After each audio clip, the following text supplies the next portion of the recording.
د معاشرې په اصلاح کې نن زموږ د خصوصي رپورټ د پښتو ټي وي چینل مبارکي دی.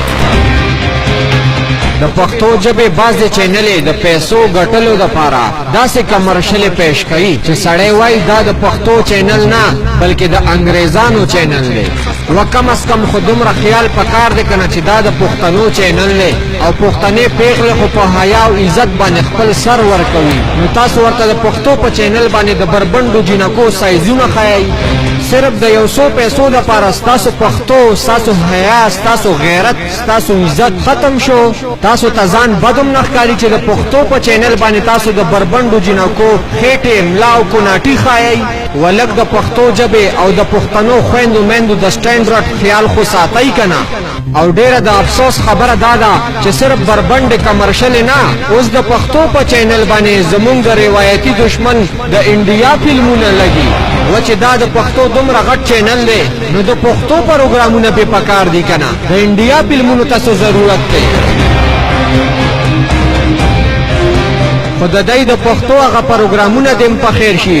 دومره نالایقه خلک ورته کینولي چې ټوله پښتو ژبه او پښتون کامره له وشرمو چې څوک ورته ټیلیفون وکړي نو وایي کور ته یې بوځه. شو کې مزېدار څه دي؟ نو بس د شان معصومیت ډېر معصوم دی. کور ته یې بوځه، کور ته یې بوځه، کور ته یې بوځه. ډیره د افسوس خبره ده چې د پښتو چینلې دي خو کار د بې پښتو کوي.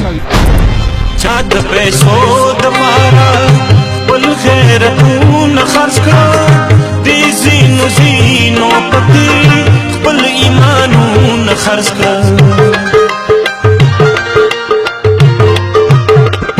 چا د پیسو دپاره خپل غیرتونه خرڅ کړه، دې ځینو ځینو پکې خپل ایمانونه خرڅ کړه. چاپ شملو خوڑا، چاپ شملو خوڑا، چاپ پټو خوڑا، چې حیا نه پېژني